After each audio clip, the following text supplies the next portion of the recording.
Hello everyone, welcome you all in your own channel learn everything. So ਅਸੀਂ ਕਰ ਰਹੇ ਸੀ chemistry ਦਾ solution, ਜਿਹਦੇ ਵਿੱਚ ਮੈਂ ਤੁਹਾਨੂੰ ਕਨਸੈਂਟ੍ਰੇਸ਼ਨ ਟਰਮ ਨੂੰ ਅਲੱਗ-ਅਲੱਗ ਤਰੀਕੇ ਐਕਸਪ੍ਰੈਸ ਕਰਨ ਦੇ ਸਿਖਾਏ ਸੀਗੇ। ਉਹਦੇ ਰਿਗਾਰਡਿੰਗ ਕਾਫੀ ਵੀਡੀਓਜ਼ ਹੋ ਚੁੱਕੀਆਂ। Now there is another thing mention in your syllabus that is solubility.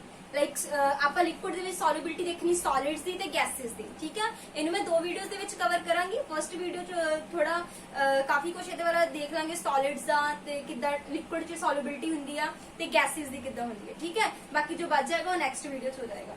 So first of all what is the solubility. Solubility ਮਤਲਬ ਕਿੰਨੀ ਅਮਾਉਂਟ ਆਫ ਸੋਲਿਊਟ ਡਿਸੋਲਵ ਹੋ ਜਾਂਦਾ ਕਿਸੇ ਗਿਵਨ ਸੋਲਵੈਂਟ ਚ, ਹੈ ਨਾ, ਕਿ ਸੋਲਿਬਿਲਿਟੀ ਉਹ ਚੀਜ਼ ਕਿੰਨੀ ਘੁਲਦੀ ਆ ਕਿਸੇ ਗਿਵਨ ਅਮਾਉਂਟ ਆਫ ਸੋਲਵੈਂਟ ਦੇ ਵਿੱਚ, ਕਿੰਨੀ ਅਮਾਉਂਟ ਸੋਲਿਊਟ ਦੀ ਘੁਲੀ ਆ। ਠੀਕ ਹੈ ਜੀ, ਫਸਟ ਆਫ ਸੋਲਿਬਿਲਿਟੀ ਸਾਰਿਆਂ ਨੂੰ ਕਲੀਅਰ ਹੋਣਾ ਚਾਹੀਦਾ ਕੀ ਚੀਜ਼ ਹੈਗੀ ਆ।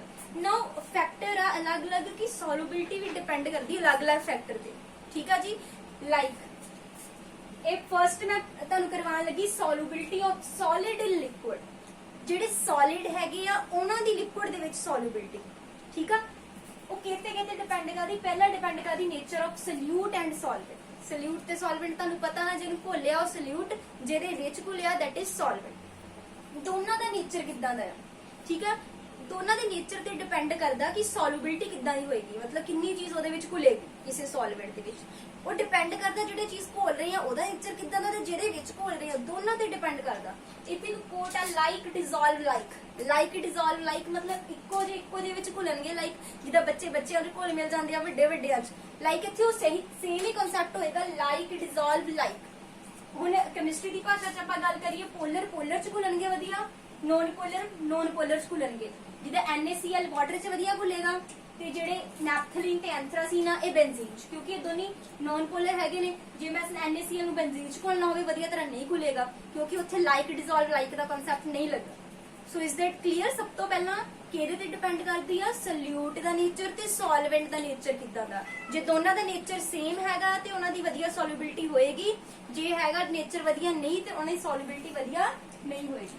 Second is temperature. It's very important. ਇਹਦੇ ਵਿੱਚ ਤਿੰਨ ਟਾਈਪ ਆ। ਤਿੰਨ ਟਾਈਪ ਕਿੱਦਾਂ, ਮਤਲਬ ਕਿ ਡਿਪੈਂਡ ਕਰਦਾ ਰਿਐਕਸ਼ਨ ਕਿਹੜੀ ਆ। ਠੀਕ ਆ, ਜੋ ਮੈਂ ਤੁਹਾਨੂੰ ਕਰਵਾ ਰਹੀ ਨਾਲ ਜੋ ਮੈਂ ਚੀਜ਼ਾਂ ਇੱਥੇ ਨਹੀਂ ਮੈਂਸ਼ਨ ਕੀਤੀਆਂ ਕੁਝ ਇੰਪੋਰਟੈਂਟ ਆ, ਉਹ ਤੁਸੀਂ ਸੁਣਦੇ ਉਹਨੇ ਨੋਟ ਜ਼ਰੂਰ ਕਰ ਲਿਆ ਕਰੋ, ਕਿਉਂਕਿ ਇੰਪੋਰਟੈਂਟ ਆ ਸਾਰਾ ਕੁਝ। ਲਾਈਕ ਫਸਟ ਟੈਂਪਰੇਚਰ ਦੇ ਵਿੱਚ ਫਸਟ ਟਾਈਪ ਚ ਮੈਂ ਦੱਸਿਆ ਕਿ ਸੋਲਿਬਿਲਿਟੀ ਇਨਕਰੀਜ਼ ਕਰਦੀ ਹੈ with increase in temperature. This arrow show ਕਰਦਾ ਹੈ ਇਨਕਰੀਜ਼, ਕਿ ਦੋਨੇ ਚੀਜ਼ਾਂ ਦੇ ਸੋਲਿਬਿਲਿਟੀ ਟੈਂਪਰੇਚਰ ਇਨਕਰੀਜ਼ ਕੀਤਾ, ਸੋਲਿਬਿਲਿਟੀ ਵੀ ਇਨਕਰੀਜ਼ ਕੀਤੀ। This is the first case. Second case solubility temperature increase ਕੀਤਾ, ਸੋਲਿਬਿਲਿਟੀ ਡਿਕਰੀਜ਼ ਕੀਤੀ। ਠੀਕ ਹੈ ਜੀ, ਪਹਿਲਾਂ ਅਸੀਂ ਟੈਂਪਰੇਚਰ ਲੈ ਲੈਣੀ ਫਿਰ ਸੋਲਿਬਿਲਿਟੀ। ਤੀਸਰਾ ਕੇਸ ਹੈ ਇਰਰੈਗੂਲਰ ਬਿਹੇਵੀਅਰ। ਹੋ ਸਕਦਾ ਪਹਿਲਾਂ ਇਨਕਰੀਜ਼ ਕਰ ਗਈ ਹੋਵੇ ਟੈਂਪਰੇਚਰ ਦੇ ਵਧਣ ਨਾਲ, ਫਿਰ ਹੌਲੀ ਡਿਕਰੀਜ਼ ਕਰ ਗਈ। ਠੀਕ ਆ, ਤਿੰਨ ਕੇਸ ਆ, ਮੈਂ ਤਿੰਨੋਂ ਕੇਸ ਤੁਹਾਨੂੰ ਚੰਗੀ ਤਰ੍ਹਾਂ ਸਮਝਾ ਦਾਂ, ਡੋਂਟ ਵਰੀ। ਫਸਟ ਇਸ ਦੇਖਣਾ ਪੈਂਦਾ ਰਿਐਕਸ਼ਨ ਕਿਹੜੀ ਆ। ਜੇ ਤਾਂ ਰਿਐਕਸ਼ਨ ਹੈਗੀ ਐਗਜ਼ੋਥਰਮਿਕ, ਮਤਲਬ ਐਗਜ਼ੋਥਰਮਿਕ ਕਿਹੜੀ ਹੁੰਦੀ ਆ, ਜਿਹਦੇ ਵਿੱਚ ਹੀਟ ਕੀ ਹੁੰਦੀ ਬਾਹਰ ਨਿਕਲਦੀ ਆ। ਤਾਂ ਬਹੁਤ ਸਾਰੀਆਂ ਰਿਐਕਸ਼ਨਾਂ, ਦੋ ਚੀਜ਼ਾਂ ਮੈਂ ਰਿਐਕਸ਼ਨ ਕਰਵਾਉਣੀ ਆ। ਕਈ ਵਾਰੀ ਤਾਂ ਉਹਨਾਂ ਨੂੰ ਹੀਟ ਦੇਣੀ ਪੈਂਦੀ ਆ, ਫਿਰ ਉਹ ਰਿਐਕਟ ਕਰਦੀਆਂ। ਜਿੱਦਾਂ ਹੁਣ ਤੁਸੀਂ ਕਈ ਰਿਐਕਸ਼ਨ ਇਦਾਂ ਦੀਆਂ ਜਿਹੜੀਆਂ ਆਪਣੇ ਚੋਂ ਐਕਸੈਸਿਵ ਹੀਟ ਬਾਹਰ ਕੱਢ ਕੇ ਹੁੰਦੇ, ਚੂਨੇ ਤੇ ਪਾਣੀ ਨੂੰ ਮਿਕਸ ਕਰੋ ਚ ਹੀਟ ਬਾਹਰ ਨਿਕਲਦੀ ਆ। ਸੋ ਲਾਈਕ ਉਹ ਹੋ ਗਈ ਐਗਜ਼ੋ। ਐਂਡੋ ਹੋ ਗਈ ਜਿਹਦੇ ਵਿੱਚ ਮੈਨੂੰ ਹੀਟ ਦੇਣੀ ਪਈ, ਕਿ ਹੀਟ ਦਿੱਤੀ ਫਿਰ ਉਹ ਰਿਐਕਸ਼ਨ ਹੋਈ। ਸੋ ਹੀਟ ਦਿੱਤੀ ਮਤਲਬ ਡੈਲਟਾ H ਪੋਜ਼ਿਟਿਵ, ਚੇਂਜ ਇਨ ਹੀਟ ਪੋਜ਼ਿਟਿਵ, ਬਾਹਰ ਗਈ ਮਤਲਬ ਨੈਗੇਟਿਵ। ਠੀਕ ਹੈ, ਤੁਹਾਨੂੰ ਪਤਾ ਹੋਣਾ ਚਾਹੀਦਾ। ਇਹ ਤਾਂ ਬੇਸਿਕ ਜਿਹਾ ਕਨਸੈਪਟ ਹੈ ਐਗਜ਼ੋਥਰਮਿਕ ਤੇ ਐਂਡੋਥਰਮਿਕ ਰਿਐਕਸ਼ਨ ਦਾ। ਹੁਣ ਤੁਸੀਂ ਦੇਖੋ ਇੱਥੋਂ ਤੁਹਾਨੂੰ ਸਮਝ ਆ ਜਾਣਾ ਐਗਜ਼ੋਥਰਮਿਕ ਰਿਐਕਸ਼ਨ ਕਿਹੜੀ ਹੈ, ਜਿਹਨੂੰ ਰਿਐਕਸ਼ਨ ਹੋਣ ਲਈ ਹੀਟ ਦੀ ਕੀ ਆ ਲੋੜ। ਐਂਡੋਥਰਮਿਕ ਰਿਐਕਸ਼ਨ ਕਿਹੜੀ ਹੈ, ਜਿਹਦੇ ਵਿੱਚ ਹੀਟ ਦੀ ਡੈਲਟਾ H ਕੀ ਆ ਪੋਜ਼ਿਟਿਵ, ਮਤਲਬ ਕਿ ਰਿਐਕਸ਼ਨ ਨੂੰ ਹੋਣ ਲਈ ਹੀਟ ਦੀ ਕੀ ਆ ਲੋੜ ਆ ਨਾ। ਇਹੀ ਹੁੰਦੀ ਐਂਡੋਥਰਮਿਕ ਰਿਐਕਸ਼ਨ ਜਿਹਦੇ ਵਿੱਚ ਡੈਲਟਾ H ਪੋਜ਼ਿਟਿਵ, ਮਤਲਬ ਉਹਨੂੰ ਪੋਜ਼ਿਟਿਵ એનર્ਜੀ ਚਾਹੀਦੀ ਹੈ ਹੋਰ। ਠੀਕ ਆ, ਟੈਂਪਰੇਚਰ ਕੀ ਆ, એનર્ਜੀ ਆ। ਟੈਂਪਰੇਚਰ ਉਹਨੂੰ ਕੀ ਪ੍ਰੋਵਾਈਡ ਕਰੇਗਾ, ਹੀਟ। ਜਦੋਂ ਉਹਨੂੰ ਹੀਟ ਮਿਲ ਜੇਗੀ ਉਹ ਭੁੱਲੇਗੀ, ਹੋਰ ਵਿੱਚ ਸੋਲਿਬਿਲਿਟੀ ਕੀ ਕਰ ਜਾਏਗੀ, ਇਨਕਰੀਜ਼। ਕਲੀਅਰ। ਨਾ ਦੂਸਰਾ ਕੇਸ ਐਗਜ਼ੋਥਰਮਿਕ। ਉਹ ਰਿਐਕਸ਼ਨ ਨੇ ਤਾਂ ਪਹਿਲੇ ਹੀ ਆਪਣੇ ਚੋਂ ਵਾਧੂ ਹੀਟ ਬਾਹਰ ਕੱਢ ਕੇ ਹੋਣਾ ਆ। ਜੇ ਤੁਸੀਂ ਉਹ ਚ ਹੋਰ ਟੈਂਪਰੇਚਰ ਦਵੋਗੇ ਤਾਂ ਫਿਰ ਉਹਨੇ ਭੁੱਲਣਾ ਹੀ ਨਹੀਂ। ਦੇਖੋ ਨਾ ਰਿਐਕਸ਼ਨ ਕਿਹੜੀ ਹੈ ਐਗਜ਼ੋ ਮਤਲਬ ਕਿ ਆਪਣੇ ਚੋਂ ਐਗਜ਼ਿਟ ਕਰਨਾ, ਹੀਟ ਨੂੰ ਬਾਹਰ ਕੱਢਣਾ, ਫਿਰ ਉਹ ਰਿਐਕਸ਼ਨ ਹੋਣੀ ਆ। ਠੀਕ ਹੈ, ਇੱਕ ਤਾਂ ਆਲਰੇਡੀ ਉਹਦਾ ਕਨਸੈਪਟ ਹੈ, ਬਟ ਤੁਸੀਂ ਕਰ ਰਹੇ ਉਹਨੂੰ ਹੋਰ ਹੀਟ ਦੇਤੀ, ਟੈਂਪਰੇਚਰ ਵਧਾ ਦਿੱਤਾ, ਫਿਰ ਉਹ ਰਿਐਕਸ਼ਨ ਨਹੀਂ ਪੋਸੀਬਲ ਹੋਣੀ ਈਜ਼ੀਲੀ, ਉਹਨੇ ਨਹੀਂ ਭੁੱਲਣਾ ਇੱਕ ਦੂਸਰੇ। ਸੋ ਇਹਦੇ ਵਿੱਚ ਸੋਲਿਬਿਲਿਟੀ ਕੀ ਕਰ ਗਈ, ਡਿਕਰੀਜ਼ ਕਰ ਗਈ। So this is the concept behind this. ਉਹ ਕੁਐਸਚਨ ਪੇਪਰ ਚ ਕਿੱਦਾਂ ਦੇ ਸਕਦਾ ਹੈ, ਕਿਉਂਕਿ ਸਿਲੇਬਸ ਚ ਵੀ ਸੋਲਿਬਿਲਿਟੀ ਮੈਂਸ਼ਨ ਆ। ਉਹ ਤੁਹਾਨੂੰ ਰਿਐਕਸ਼ਨ ਦੇ ਦੇਗਾ, ਸਾਈਡ ਤੇ ਲਿਖ ਦੇਗਾ ਡੈਲਟਾ H ਪੋਜ਼ਿਟਿਵ ਆ ਜਾਂ ਨੈਗੇਟਿਵ। ਉੱਥੋਂ ਤੁਹਾਨੂੰ ਪਤਾ ਲੱਗ ਜਾਏਗਾ ਕਿ ਐਗਜ਼ੋਥਰਮਿਕ ਆ ਜਾਂ ਐਂਡੋਥਰਮਿਕ, ਤੇ ਫਿਰ ਉਹ ਤੁਹਾਨੂੰ ਪੁੱਛ ਲੇਗਾ ਕਿ ਟੈਂਪਰੇਚਰ ਵਧਾਇਆ ਦੱਸੋ ਸੋਲਿਬਿਲਿਟੀ ਘਟੇਗੀ ਕਿ ਵਧੇਗੀ। ਸੋ ਕਲੀਅਰ ਕਨਸੈਪਟ ਇਹ ਹੈ ਇਹਦੇ ਪਿੱਛੇ ਕਿ ਕਿੱਦਾਂ ਦੇਖਣਾ ਆਪਾਂ। Last is type 3, this is the exceptional case irregular behaviour, ਕਿ ਬਹੁਤ ਇਦਾਂ ਦੇ ਕੁਝ ਕੁ ਸਬਸਟੈਂਸ ਹੁੰਦੇ ਆ ਜਿਹਦੇ ਵਿੱਚ ਕੀ ਹੁੰਦਾ ਆ, ਟੈਂਪਰੇਚਰ ਵਧਾਉਣ ਨਾਲ ਪਹਿਲਾਂ ਸੋਲਿਬਿਲਿਟੀ ਵੱਧ ਜਾਂਦੀ ਆ, ਫਿਰ ਕੀ ਕਰ ਜਾਂਦੀ, ਘਟ ਜਾਂਦੀ ਆ। ਇੱਥੇ ਐਗਜ਼ਾਮਪਲ ਲਈ ਆਪਾਂ ਸੋਡੀਅਮ ਸਲਫੇਟ Na2SO4, ਫਸਟ ਇਹਦੀ ਸੋਲਿਬਿਲਿਟੀ ਇਨਕਰੀਜ਼ ਕਰਦੀ ਆ, ਦੈਨ ਡਿਕਰੀਜ਼ ਕਰਦੀ ਆ ਵਿਦ ਇਨਕਰੀਜ਼ ਇਨ ਟੈਂਪਰੇਚਰ। ਕਿ ਟੈਂਪਰੇਚਰ ਮੈਂ ਵਧਾਈ ਰਹੀ ਆ, ਟੈਂਪਰੇਚਰ ਦੇ ਵਧਾਉਣ ਨਾਲ ਫਸਟ ਸੋਲਿਬਿਲਿਟੀ ਕੀ ਕੀਤੀ, ਇਨਕਰੀਜ਼ ਕੀਤੀ, ਦੈਨ ਕੀ ਕੀਤੀ, ਡਿਕਰੀਜ਼ ਕੀਤੀ। ਮੈਂ ਦੱਸਦੀ ਤੁਹਾਨੂੰ ਇਸ ਟੈਂਪਰੇਚਰ ਨੋਟ ਕਰਨਾ ਤੁਸੀਂ 32.8 ਡਿਗਰੀ ਸੈਲਸੀਅਸ, ਇਹਨੂੰ ਬੋਲਦੇ ਟ੍ਰਾਂਜੀਸ਼ਨ ਟੈਂਪਰੇਚਰ, ਜਿੱਥੇ ਟ੍ਰਾਂਜੀਸ਼ਨ ਹੋ ਗਈ, ਮਤਲਬ ਕਿ ਪਹਿਲਾਂ ਤੁਸੀਂ ਟੈਂਪਰੇਚਰ ਵਧਾ ਰਹੇ ਸੀ ਸੋਲਿਬਿਲਿਟੀ ਵਧੀ, 32.8 ਡਿਗਰੀ ਸੈਲਸੀਅਸ ਤੋਂ ਬਾਅਦ ਕੀ ਹੋਇਆ, ਉਹਦੀ ਸੋਲਿਬਿਲਿਟੀ ਕੀ ਕਰਨ ਲੱਗ ਪਈ, ਟੈਂਪਰੇਚਰ ਦੇ ਵਧਣ ਨਾਲ ਘਟਣ ਲੱਗ ਪਈ।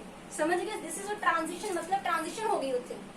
ਜਿੱਦਾਂ ਦੇਖੋ ਇਹ ਵਾਲੀ ਹੈ ਬਹੁਤ ਇੰਪੋਰਟੈਂਟ ਚੀਜ਼ ਹੈ, ਪੁੱਛੀ ਜਾ ਸਕਦੀ ਕਿਉਂਕਿ ਐਕਸੈਪਸ਼ਨ ਚ ਕੁਐਸਚਨ ਬਹੁਤ ਹੁੰਦੇ ਆ।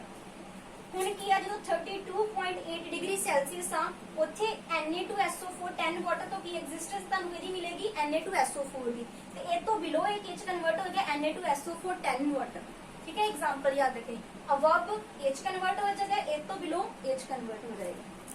Clear, this is the all about solubility of solid in liquid, कि मैं किसी सॉलिड नु लिक्विड दे अंदर घोलना, किसी भी सॉलिड लाइक शुगर घोलनी है मैं किसी लिक्विड दे अंदर, सॉल्ट घोलना है, कोई भी सॉलिड घोलना ते वो आ रूल फॉलो करेगा, पहला की नेचर देखेगा, जो दोनों का नेचर सेम होएगा, पोलर पोलर होणगे ते वधिया घुलणगे, ठीक है, नॉन पोलर होणगे तां भी वधिया घुलणगे, पर जे पोलर नॉन पोलर होणगे वधिया नहीं घुलणगे। दूसरा आ गया टेंपरेचर दा, टेंपरेचर जो देखणगे रिएक्शन एक्सो आ कि एंडो आ, जे तां एक्सो आ, एक्सो मतलब हीट बाहर कढ के होनी आ, ते टेंपरेचर वधाओगे हीट तां उहने अगे बाहर कढ के होना सी, तुसीं टेंपरेचर वधा दित्ता ओदी सॉल्युबिलिटी की कर देनी, घट जानी। बट जे रिएक्शन पहले एंडो आ मतलब उहनूं हीट चाहिदी आ ते तुसीं टेंपरेचर देता, सॉल्युबिलिटी की कर जाएगी, वध जाएगी। ते लास्ट इररेगुलर वाला ते याद रखना, ठीक है। उस तो बाद आ जांदा concept solubility of gases in liquid. पहला सीगा सॉलिड ਨੂੰ ਲਿਕੁਇਡ ਚ ਘੋਲਣ ਦੀ ਗੱਲ, ਹੁਣ ਹੈਗੀ ਗੈसेस ਨੂੰ ਲਿਕੁਇਡ ਚ ਘੋਲਣ ਦੀ ਗੱਲ, ਠੀਕ ਹੈ। ਕੋਈ ਗੈਸ ਆ ਤੁਸੀਂ ਲਿਕੁਇਡ ਚ ਘੋਲਣੀ, ਉਹ ਕਿਹੜੇ ਕਿਹੜੇ ਫੈਕਟਰ ਤੇ ਡਿਪੈਂਡ ਕਰਦੀ, ਪਹਿਲਾਂ ਨੇਚਰ ਆਫ ਸੋਲਿਊਟ, ਇੱਥੇ ਸੋਲਵੈਂਟ ਨਹੀਂ ਹੈ, ਕਿਤੇ ਡਿਪੈਂਡ ਕਰਦੀ ਨੇਚਰ ਆਫ ਸੋਲਿਊਟ, ਕਿ ਤੁਹਾਡਾ ਸੋਲਿਊਟ ਕਿੱਦਾਂ ਦਾ ਹੈ। H2 O2 N2 and helium less dissolve in water, ਕਿ ਕੁਝ ਗੈसेस ਹੈਗੀਆਂ ਜਿੱਦਾਂ hydrogen, oxygen, nitrogen and helium, ਇਹ ਘੱਟ ਡਿਸੋਲਵ ਕਰਦੀਆਂ ਵਾਟਰ 'ਚ, ਠੀਕ ਹੈ। ਬਟ ਜਿੱਦਾਂ NH3 SO2 ਆ, HCl ਆ, ਇਹ ਜ਼ਿਆਦਾ ਡਿਸੋਲਵ ਕਰਦੀਆਂ ਵਾਟਰ 'ਚ, ਇਹ ਨਾਮ ਵੀ ਯਾਦ ਰੱਖਣੇ। ਹੁਣ ਇਦਾਂ ਹੁੰਦਾ ਕਿਉਂ ਆ, actually it depends upon their chemical reactivity, ਜਿੰਨੀ ਕੈਮੀਕਲ ਰਿਐਕਟੀਵਿਟੀ ਵਾਟਰ ਦੇ ਨਾਲ ਜ਼ਿਆਦਾ ਹੋਏਗੀ ਉਹ ਗੈਸ ਜ਼ਿਆਦਾ ਘੁਲੇਗੀ, ਜਿਹੜੀ ਕੈਮੀਕਲ ਰਿਐਕਟੀਵਿਟੀ ਨਹੀਂ ਵਾਟਰ ਦੇ ਨਾਲ ਉਹ ਘੱਟ ਘੁਲੇਗੀ। ਕਲੀਅਰ, ਇੱਥੇ ਉਹ ਕਨਸੈਪਟ ਲੱਗਦਾ, ਠੀਕ ਹੈ। ਵਾਟਰ 'ਚ ਕਿਤੇ ਨਾ ਕਿਤੇ ਪੋਲੈਰਿਟੀ ਆ and these are non polar, ਉਹ ਵੀ ਕਨਸੈਪਟ ਥੋੜਾ ਜਿਹਾ ਦਿਖ ਜਾਏਗਾ, ਬਟ ਇੱਥੇ ਮੇਨ ਗੱਲ ਆ ਜਾਂਦੀ ਕੈਮੀਕਲ ਰਿਐਕਟੀਵਿਟੀ, ਠੀਕ ਹੈ। Next is effect of temperature. Temperature ਦੇ ਵਿੱਚ ਤੁਹਾਨੂੰ ਪਤਾ ਗੈਸਿਸ ਦਾ ਕੇਸ ਆ, ਇੱਥੇ ਹੋਏਗੀ ਹੀਟ ਦੀ ਐਵੋਲੂਸ਼ਨ, ਹੀਟ ਬਾਹਰ ਨਿਕਲੇਗੀ ਨਾ, ਗੈਸਿਸ ਬਾਹਰ ਨਿਕਲ ਰਹੀਆਂ, ਹੀਟ ਹੀ ਹੋਗੀ, ਠੀਕ ਹੈ। Solubility decreases with increase in temperature, concept ये आ गया कि रिएक्शंस की है एक्सोथर्मिक का इस करके क्योंकि ਉਹਦਾ ਪਹਿਲੀ ਵਾਧੂ ਹੀਟ ਬਾਹਰ ਕੱਢ ਕੇ ਹੋਣੀਆਂ ਨੇ, ਤੇ ਇਸ ਕਰਕੇ ਟੈਂਪਰੇਚਰ ਤੁਸੀਂ ਵਧਾ ਦਿੱਤਾ, ਸੋਲਿਬਿਲਿਟੀ ਕੀ ਕਰ ਜਾਏਗੀ, ਘਟ ਜਾਏਗੀ। But there is one exception, this is ਜਦੋਂ ਵੀ ਕੋਈ ਨੋਟ ਹੁੰਦਾ ਨਾ ਅਲੱਗ ਤੋਂ ਬੁੱਕ ਦੇ ਵਿੱਚ ਗਿਵਨ, ਉੱਥੋਂ ਕੁਐਸਚਨ ਆਉਣ ਦੀ ਬਹੁਤ ਸੰਭਾਵਨਾ ਹੁੰਦੀ ਹੈ, ਲਾਈਕ ਐਂਟਰੈਂਸ ਐਗਜ਼ਾਮ ਦੇ ਵਿੱਚ, ਠੀਕ ਆ, ਧਿਆਨ ਰੱਖਿਓ। ਹਾਈਡਰੋਜਨ ਐਂਡ ਇਨਰਟ ਗੈਸਿਸ, ਇਨਰਟ ਗੈਸਿਸ ਕੀ ਹੁੰਦੀਆਂ, ਪ੍ਰੋਡਕਟ ਟੇਬਲ 'ਚ ਗਰੁੱਪ ਨੰਬਰ 18 ਹੈਗਾ ਨਾ, ਜਿੱਥੇ ਹੀਲੀਅਮ, ਨਿਓਨ, ਜ਼ੀਨੋਨ, ਕ੍ਰਿਪਟਨ ਸਾਰੀਆਂ ਗੈਸਿਸ ਹੈਗੀਆਂ, ਉਹ ਵਾਲੀਆਂ ਗਰੁੱਪ 18 ਦੀਆਂ ਨੂੰ ਆਪਾਂ ਇਨਰਟ ਗੈਸਿਸ ਕਹਿ ਦਿੰਦੇ। ਇਨਰਟ ਗੈਸਿਸ ਮਤਲਬ ਜਿਹੜੀਆਂ ਬਹੁਤ ਸਟੇਬਲ ਆ। ਪਲੱਸ ਹਾਈਡਰੋਜਨ, ਇਹਨਾਂ ਦੀ ਸੋਲਿਬਿਲਿਟੀ ਥੋੜੀ ਜਿਹੀ ਇਨਕਰੀਜ਼ ਕਰ ਜਾਂਦੀ with increase in temperature, but ਕਦੋਂ, ਜਦੋਂ ਤੁਹਾਡੇ ਕੋਲ ਕੋਈ ਨॉन ਐਕੁਅਸ ਸੋਲਵੈਂਟ ਤੁਸੀਂ ਪਾਇਆ ਹੈਗਾ, ਲਾਈਕ ਐਲਕੋਹਲ, ਐਸੀਟੋਨ ਜਾਂ ਹਾਈਡਰੋਕਾਰਬਨ। ਇਹ alcohol, acetone, hydrocarbon they are ਨॉन ਐਕੁਅਸ ਸੋਲਵੈਂਟ, ਜਦੋਂ ਇਹਨਾਂ ਦੇ ਵਿੱਚ ਤੁਸੀਂ ਇਹਨਾਂ ਦੀ ਪ੍ਰੈਜ਼ੈਂਸ ਦੇ ਵਿੱਚ ਕੋਈ ਗੈਸ ਹੈਗੀ ਆ, ਉਹਨਾਂ ਦੀ ਸੋਲਿਬਿਲਿਟੀ ਕੀ ਕਰ ਜਾਂਦੀ ਆ, ਇਨਕਰੀਜ਼ ਕਰ ਜਾਂਦੀ ਥੋੜੀ ਜਿਹੀ ਵਿਦ ਟੈਂਪਰੇਚਰ। ਉਦਾਂ ਓਵਰਆਲ ਕਨਸੈਪਟ ਗੈਸਿਸ ਦਾ ਇਹ ਆ ਕਿ ਜੇ ਆਪਾਂ ਟੈਂਪਰੇਚਰ ਵਧਾਵਾਂਗੇ ਤੇ ਸੋਲਿਬਿਲਿਟੀ ਕੀ ਕਰੇਗੀ, ਘਟੇਗੀ।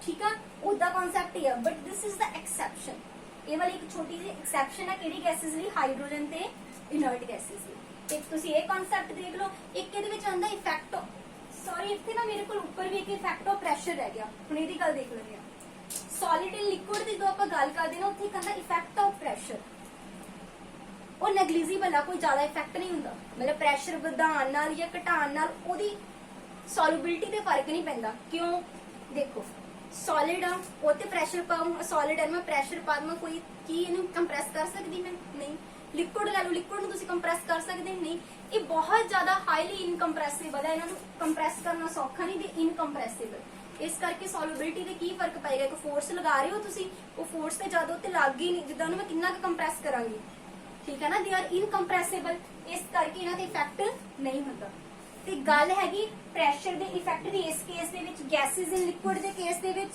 ਮਤਲਬ ਜਦੋਂ ਮੈਂ ਗੈਸਿਸ ਦੇ ਲਿਕੁਇਡ ਦੇ ਕੇਸ 'ਚ ਪ੍ਰੈਸ਼ਰ ਦੀ ਗੱਲ ਕਰਨੀ ਆ ਉਹ ਮੈਂ ਨੈਕਸਟ ਵੀਡੀਓ 'ਚ ਦੱਸਾਂਗੀ ਕਿਉਂਕਿ ਉੱਥੇ ਇੱਕ ਅਲੱਗ ਲਾਅ ਲੱਗਦਾ ਦੈਟ ਇਜ਼ ਹੈਨਰੀ ਲਾਅ ਉਹਦੇ ਬਾਰੇ ਉਹ ਬਹੁਤ ਇੰਪੋਰਟੈਂਟ ਉਹਦੇ ਬਾਰੇ ਤੁਹਾਨੂੰ ਕੰਪਲੀਟ ਸਟੱਡੀ ਕਰਾਉਂਗੀ ਨੈਕਸਟ ਦੇ ਵਿੱਚ ਸੋ ਇਹ ਵਾਲਾ ਕਨਸੈਪਟ ਜਿਹੜਾ ਇੰਨਾ ਹੋ ਗਿਆ ਲਾਸਟ ਇੱਕ ਪ੍ਰੈਸ਼ਰ ਦਾ ਰਹਿ ਗਿਆ ਉੱਥੇ ਤੁਹਾਡੀ ਸੋਲਿਬਿਲਿਟੀ ਦਾ ਕਨਸੈਪਟ ਜਿਹੜਾ ਖਤਮ ਹੋ ਜਾਏਗਾ ਠੀਕ ਹੈ ਸੋ ਇਹਨੂੰ ਤੁਸੀਂ ਧਿਆਨ ਨਾਲ ਦੇਖ ਲਓ ਇਹ 'ਚ ਮੇਨ ਪੁਆਇੰਟਸ ਆ ਜਿਹੜੇ ਉਹ ਨੋਟ ਕਰ ਲਓ ਕਿ ਇਹ ਵਾਲਾ ਤੇ ਇਹ ਵਾਲਾ ਠੀਕ ਆ ਪ੍ਰੈਸ਼ਰ ਵਾਲਾ ਸੋ ਜੇ ਤੁਹਾਨੂੰ ਇਹ ਵੀਡੀਓ ਪਸੰਦ ਆਈ ਲਾਈਕ ਕਰੋ ਹੋਰਾਂ ਨਾਲ ਸ਼ੇਅਰ ਕਰੋ ਤੇ ਚੈਨਲ ਨੂੰ ਜਿਹਨਾਂ ਸਬਸਕ੍ਰਾਈਬ ਨਹੀਂ ਕੀਤਾ ਉਹ ਚੈਨਲ ਵੀ ਸਬਸਕ੍ਰਾਈਬ ਕਰੋ thanks for watching the video